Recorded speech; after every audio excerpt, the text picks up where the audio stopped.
Hello everyone. For today's video is I'm going to introduce myself with 3 following questions. So let's start. Good morning, mates. Sir, good morning. My name is John Maynard Sigapoy from Gawad Kalinga. I'm 23 years old. My expectation for the subject is maybe it's hard for me, but I'll do my best to pass this subject, gain more knowledge, and that's all. Then,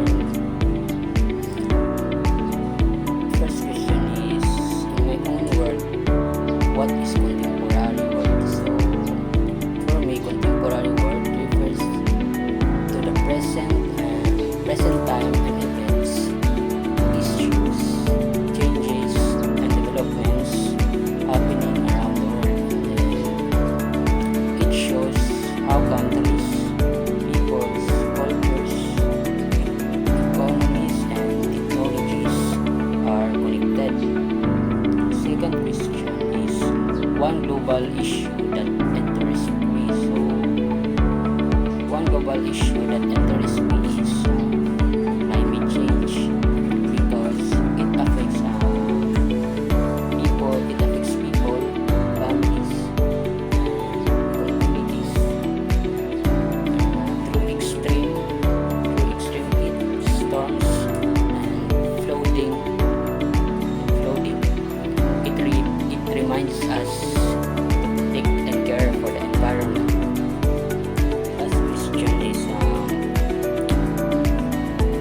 how globalization has influenced my life. So, globalization has influenced my life through technology, social media, and the internet.